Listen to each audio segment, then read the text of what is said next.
Why shouldn't you have the best relationship in the world if it's based off the wisdom of God? Why? Listen to me. Look at me real good. Why should your marriage end in divorce? If you leaning on the wisdom of God, why should it end in divorce? Now, let me change it. Why shouldn't you have the best relationship in the world if it's based off the wisdom of God? But I'm challenging you. Most of us don't walk in the wisdom of God. We concerned about ourselves and how I feel and how what they did and what they did to me. Let me tell you something.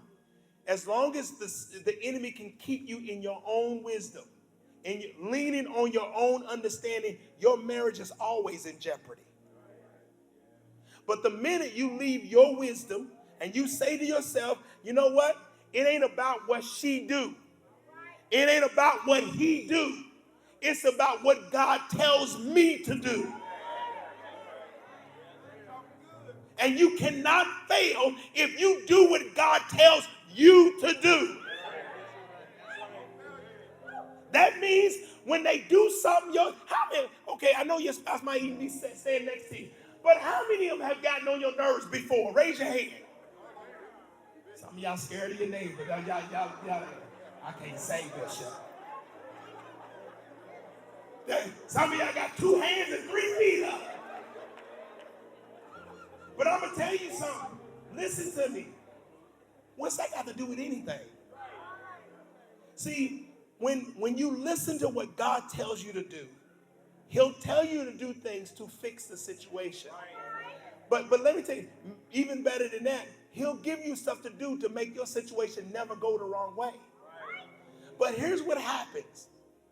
He always tells you to do something you don't want to do. Because Jesus is trying to defeat your flesh. See, you worried about them. You worried about your spouse. But that's Jesus' job to worry about them. He worried about you. And he said, I know what is going on with that person, but I also know what's in you. And you a mess. And he said, so I'm going to work on you.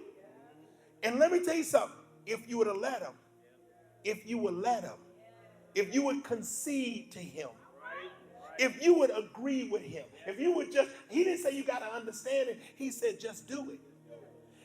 There are times, there's probably no person harder to say I'm sorry to than your spouse.